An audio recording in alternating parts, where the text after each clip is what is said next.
Hello, you lovely infinite beings, right onto your path of exploring the infinite. Today's video, we're gonna be talking about one of the most, or perhaps even the most, single controlling factor in your life, the most addictive hormone of all time. That is, of course, none other than the notorious dopamine. If only you knew the extent to which dopamine controls and dictates your life, you would be shocked. You see, dopamine is the pleasure hormone. It's the it's a feel good hormone. It's a motivational hormone. Scientifically, it's the reward hormone or the desire hormone because we continuously seek more rewarding experiences. That's the ego. You can look at dopamine from many different perspectives, but generally it is the reason you wake up, you get out of bed in the morning. It's the reason you feel like eating. It's the reason you feel like doing anything.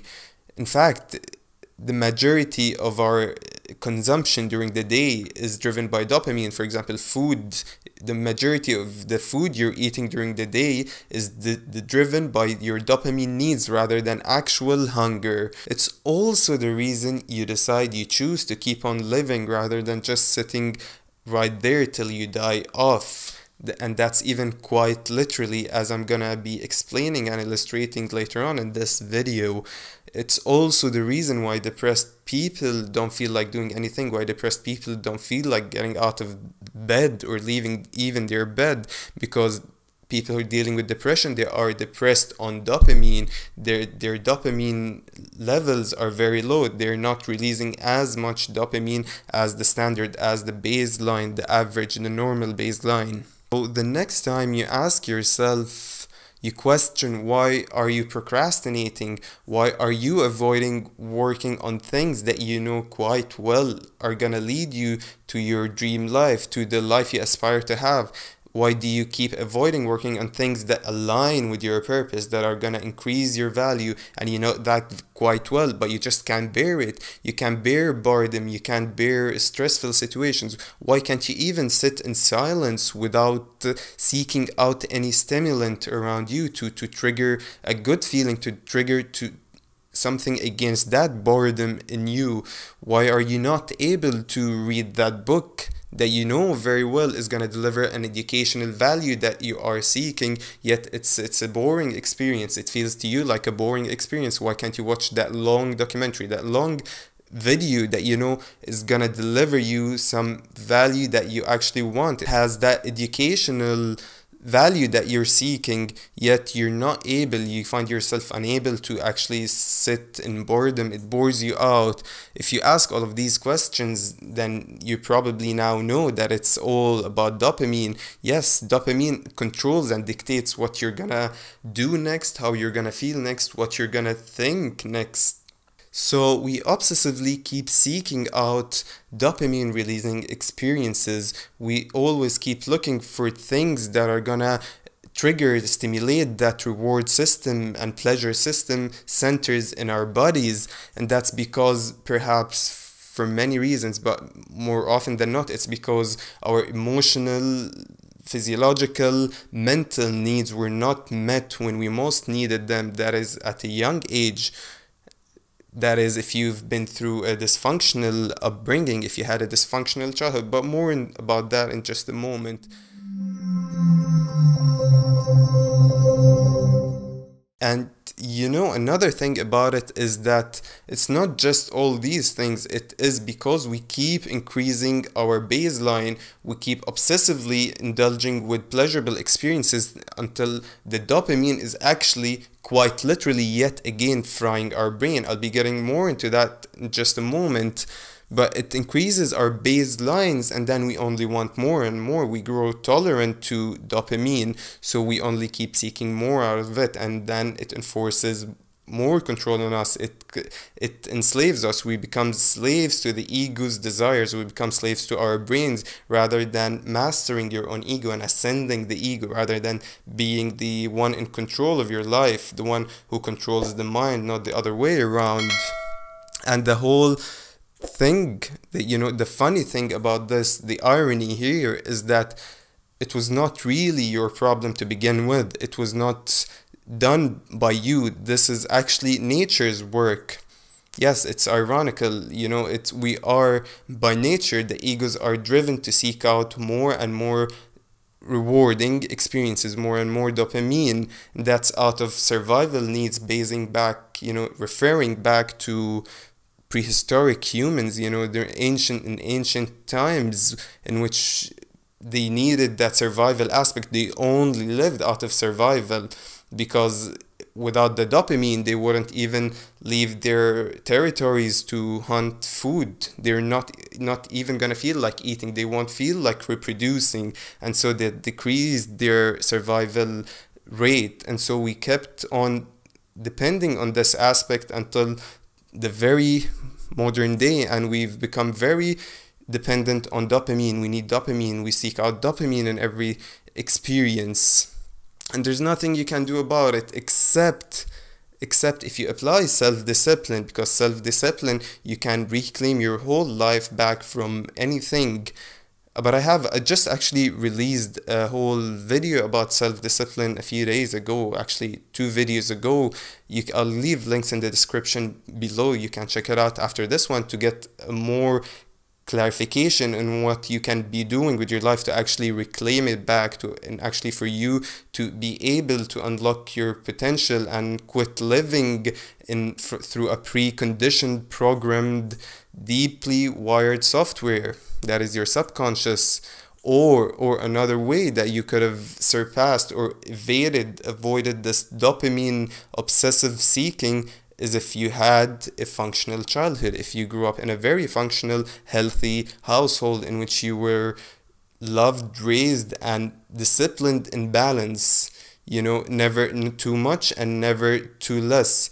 Your emotional, physical, physiological, and mental needs were met by emotionally mature parents, not overmet, not undermet, because overmet is yet again, it's how spoiled people come to be. And when a spoiled person grows up and goes out in the real world and they realize that this is not the dopamine standard that they were used to, they won't get the same feelings as the ones they got at home. They either get depressed because of the expectation versus reality kind of complex, because reality won't be over meeting your expectations all the time. It's going to be under meeting unless you actually put on that extra work.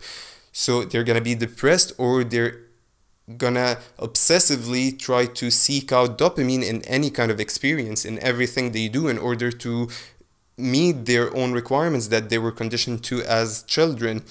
And to grow in a very functional, healthy, balanced household, that's actually a very, very rare thing. The majority of us, the vast majority, have had a dysfunctional childhood.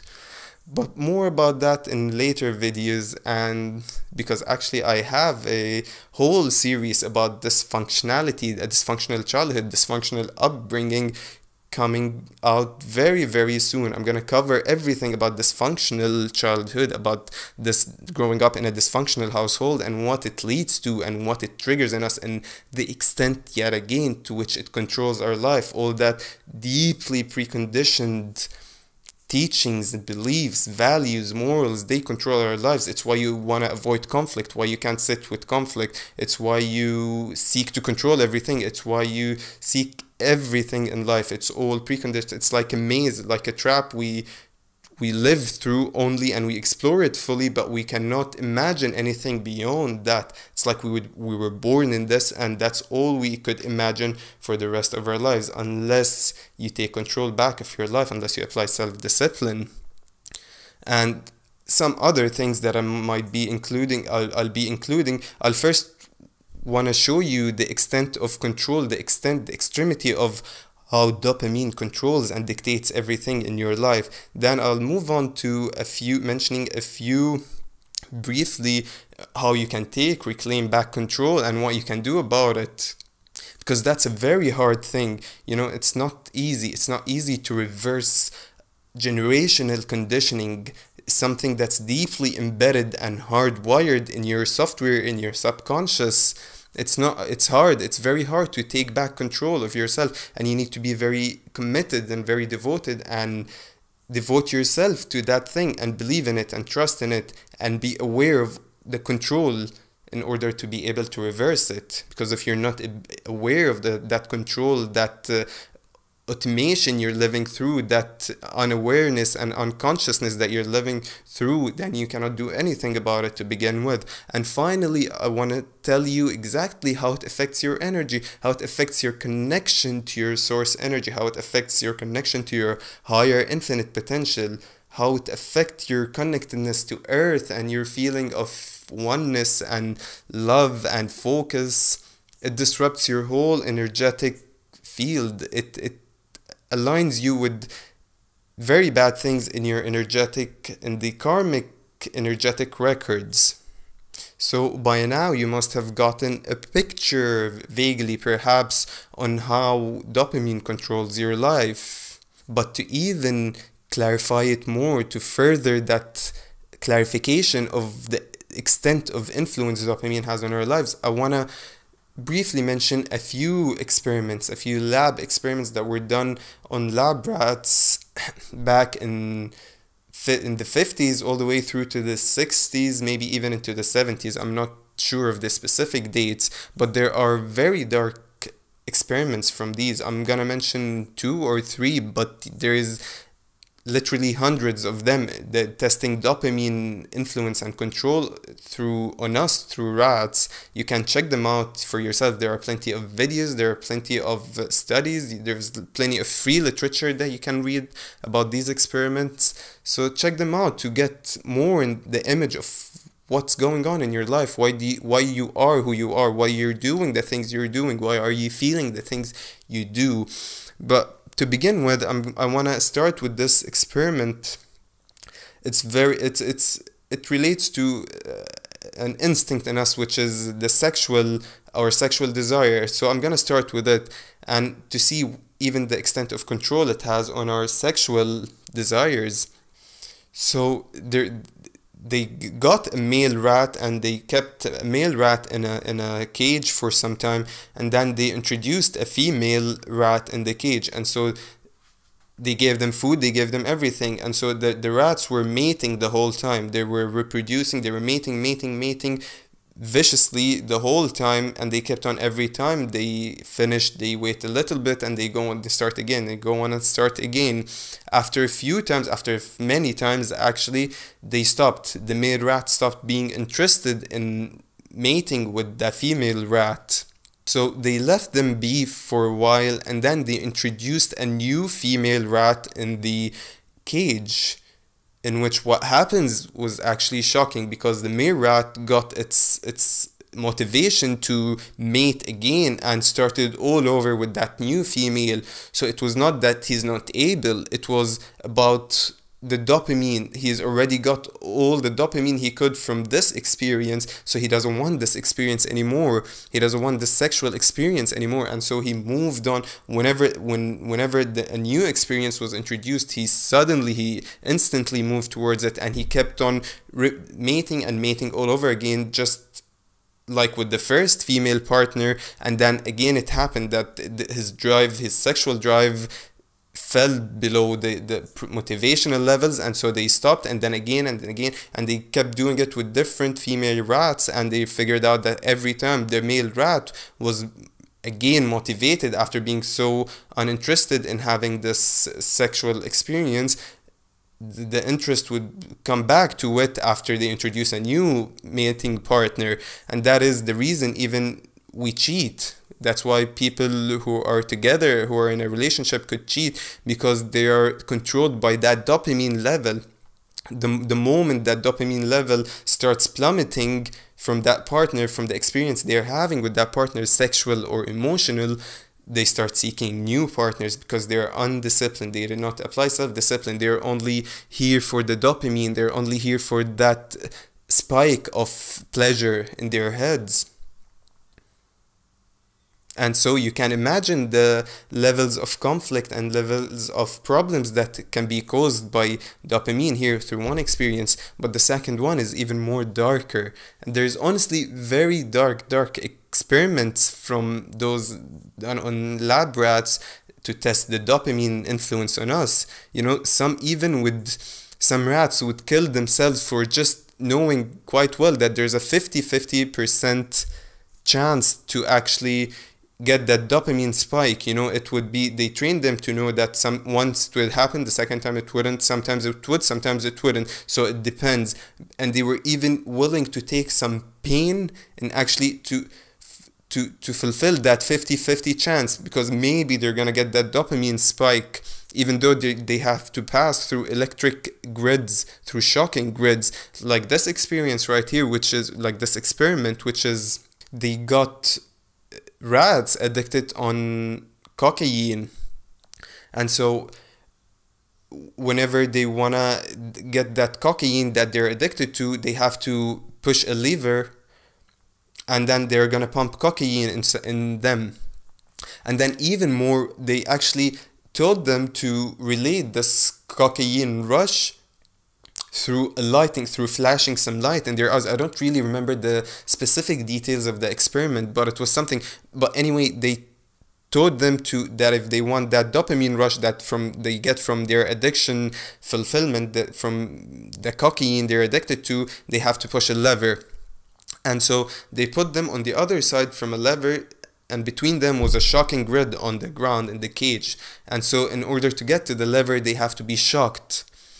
And so the first time the rat would approach the shocking grid, they get shocked and they turn back. They do it a few times, and they still eventually they pass through that shocking grid to get to the dopamine release lever, and so push it and to get that dopamine spike. And they even, the moment they were measuring the dopamine spikes through electrodes, neurotransmitters that attach to their brains, to their heads.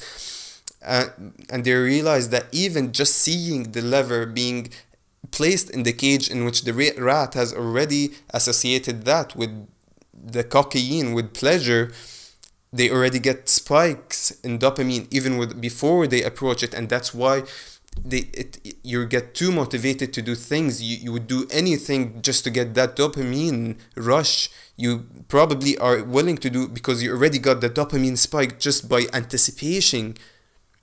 Through anticipating that pleasurable moment, through anticipating that dopamine rush in your head, you're already very excited and very elevated.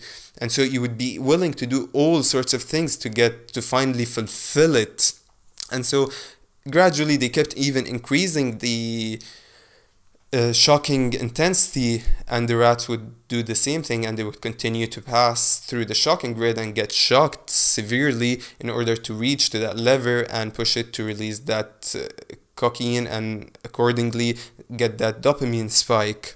So yes, it's crazy things they're willing to do for that dopamine spike, for that dopamine rush.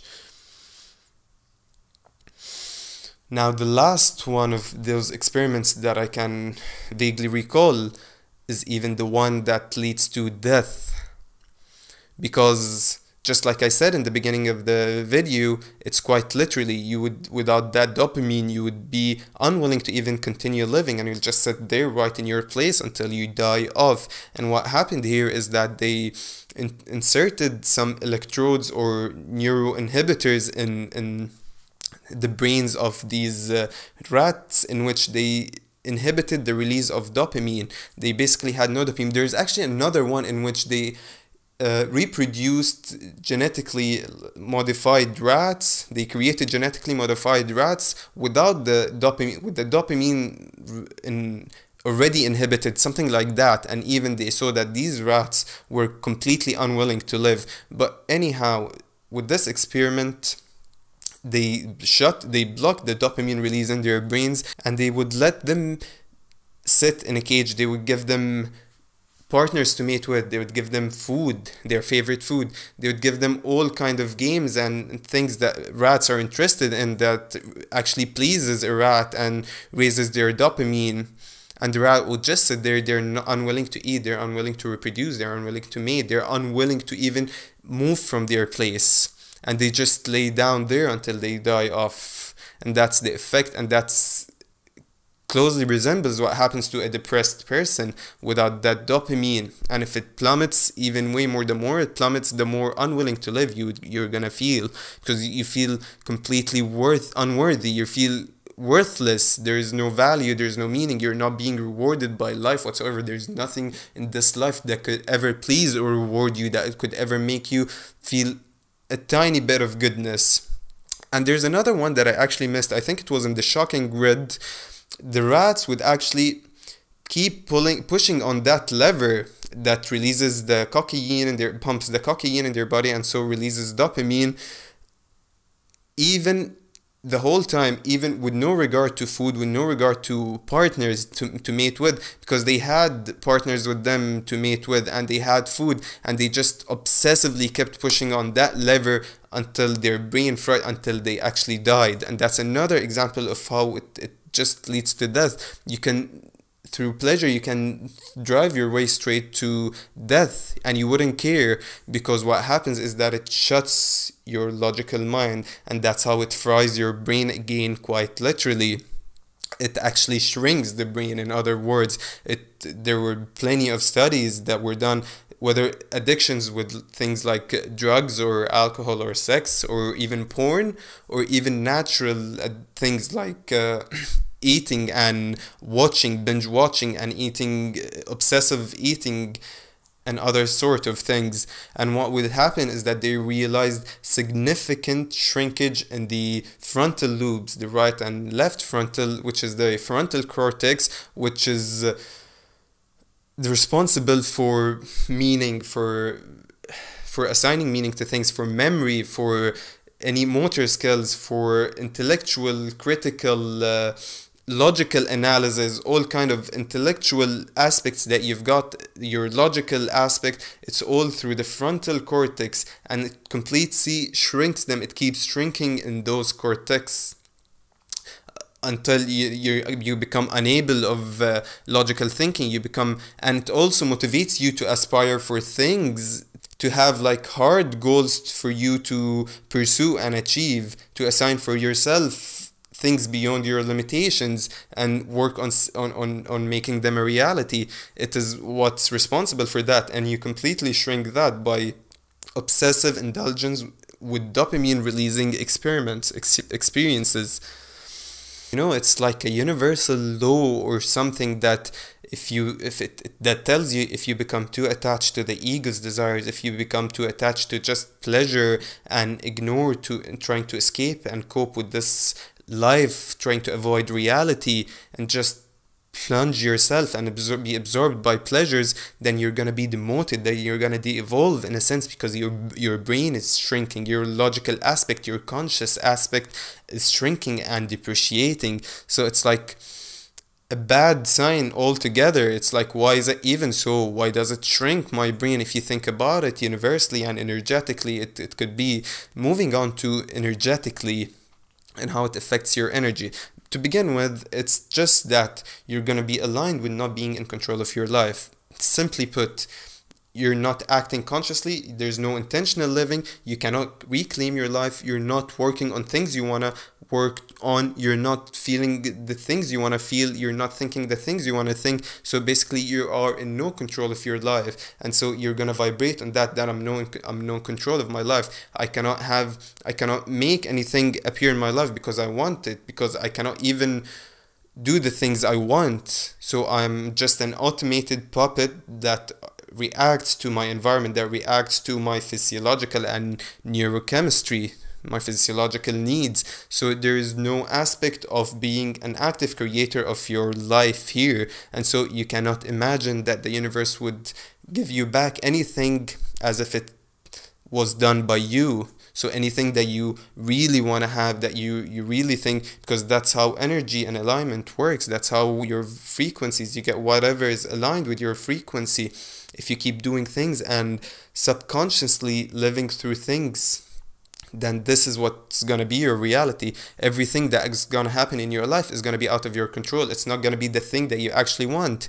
If you want to manifest something you actually desire, then you must be able to do these things before you actually attract this thing into your life. You must be doing things that you love. You must be able to read. If you want to get that educational value from a book, you must be able to read it. If you want to exercise and look good, you must be able to exercise. You must be able to put the work to work out. If you wanna do anything, then you must do it first in order for the universe to actually respond to that energy, react to that energy through manifesting something that you want truly in your life. Otherwise, it's just gonna keep giving you things you don't want, because that's what you're doing with your life. So that's the first thing. The second thing is that you're gonna be blocking your connection with source. You're gonna be blocking your connectedness to the universe, to truth, to any form of ascending matter, to any form of ascension actually. And so you're gonna be very absorbed by the ego experience, by the desire and pleasure experiences, that you're not gonna be able to connect, to feel that connection, to feel that goodness, to feel that loving energy of the universe. You're just gonna be all about pleasure and gonna be seeking. And so you're very absorbed by the ego and what the ego desires and this 3D reality. And so you're gonna shut off this connection, although it's still there and it's always there. You can always get back to it whenever you like, but you're gonna be cutting it off in a sense. And when this happens, you might feel very purposeless, you might feel very aimless and meaningless, that your life holds no meaning, because the pleasure, with pleasure, it never leads to feeling good. Actually, it could be a momentary feel good, but with time you're gonna get sick of how you are, of how just obsessively you're seeking dopamine in every kind of experience. You know, pleasure driven. I made a video about being pleasure driven versus being purpose driven. I'll leave a link to it in the description. But generally, if you're pleasure driven, you continuously know that you value more than what you are, but you're unable to claim that value.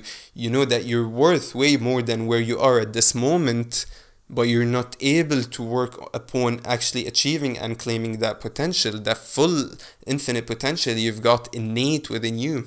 And so dopamine chasing is never a good thing. It never leads to a really fulfilled and a good feeling life. It's always momentary, and you keep growing tolerance until you keep wanting more. You know, some of examples that would show you how the tolerance builds, is that, for example, smoking weed and having sex, I think they increase the baseline by 2 times the original baseline that we have already got, the standard that we have already got. Other things like, I think, alcohol and stuff like cocaine, they increase the baseline by 4 times. I'm not very sure about the figures, but it's very close to these figures. But other things like amphetamines and heroin and these kind of things, they increase it by 10 folds. Can you imagine increasing your baseline? And that's why one-time usage of these things can cause addiction, because you cannot absolutely reproduce this kind of experiment through anything. No matter what you do, nothing is gonna feel as meaningful and as good and as rewarding as what you've just done. So you're gonna be addicted from the first time, and then literally your brain starts shrinking after the first time, because now you keep needing more and needing more and needing more, and then you've already set your life in stones. It's fixed for you. And yes, if you're not in drug addiction, you're still doing that gradually and tiny bits by bits. And the same goes for reclaiming back your life and taking control back of your life. It's a very hard thing, like I was saying, but bit by bit you can actually reclaim control of your life. You have to go through plenty of shadow work. You have to ask yourself every time, why am I doing this? Why do I feel like this? Why every time I try to avoid this conflict? Why do I try to just escape this part of my reality? Why did I stay 2 hours in bed after I actually woke up? Why am I wasting time on my phone? Why am I obsessively now looking in social media? What am I trying to escape? What am I reacting to from my childhood? What is it that hurt me and deprived me of that emotional fulfillment through my childhood from my parents, that I since then try to adapt to it and cope with it by indulging in some kind of pleasure? And I grew up with that thing, or even I was just deprived of this pleasure, of this rewarding experiences for a long time through my childhood, and now I just obsessively seek it in any kind of experience. What am I trying to feel? Am I just doing this to try and feel good? So why do I have to always feel that good? Why can't I feel good by just sitting in silence, by just looking and in awe in this creation, to decrease that dopamine? There are plenty of videos on the internet and plenty of papers, actually academic papers, on how to decrease your dopamine baseline, on how to do a dopamine detox. Some of them even includes that you're not allowed to even read or go for a walk. That's extreme dopamine detox. Because when you sit in boredom, when you leave your phone, when you shut down your computer, when you're not doing anything, when you shut down your TV and you're just sitting without anything, you're gonna wish you can read. You're gonna wish to have that book. If you sit like this for a few hours, you're gonna start to want to read. You want to do anything, even if previously you thought it's boring. And that's how the dopamine actually decreases with time. If you do it long enough, it becomes a habit. It becomes that your dopamine levels are back to biologically, they're back to their base level, to their standard level, and now you can even do whatever you want. You don't necessarily have to have short attention span. Your focus levels can be very sharp, and now you can just sit hours and hours on things that are actually adding to your value, things that are actually claiming your potential, things that are actually adding to your upgrade, adding to your purpose, adding to your meaning, things that are contributing to all of these things. Now you can work and sit on them for hours without feeling bored. Now you can sit in silence and be mindful and realize some meanings, realize your purpose, realize what you truly are without getting bored the instant you sit in silence. So you have to gradually decrease your screen time, decrease your TV time, decrease your entertainment activities, decrease your dependency on just socializing with anyone, seeking out friends to hang out with. You keep decreasing these things bit by bit, even decrease your drinking, of course, and if you're doing any kind of psychoactive stimulants, you decrease that, and bit by bit you start reclaiming back your life. You start being an active creator because you're going against what you would normally feel. And so you even start aligning on that vibration that I'm taking control back of my life. And then the universe reacts to that by actually giving you control of your life, giving you the things that as if you control them, creating events in your life as if they were created in your eyes. And that's what it means to be aligned with creation, with creativity, with truth, with your truth, and being true to yourself. With that being said, don't be hard on yourself, and don't beat on yourself, and don't feel sorry for yourself, and don't compare yourself with where others are on this journey. Just be content with yourself and start working on yourself bit by bit, and eventually, if you're dedicated and committed enough, you're gonna reach there one way or another. There's absolutely no way for failure if you are committed, if you stay on top of it, if you don't let a relapse have the best of you. But it could be very hard, and I'm very aware of that. I experienced that firsthand. I was very obsessively seeking dopamine and pleasure in any kind of experience. I would cope to any conflict, to any bad experience, to any challenges I have by throwing myself in pleasures. And so I can relate, I can understand, but I'm telling you here and now that it's very, very doable.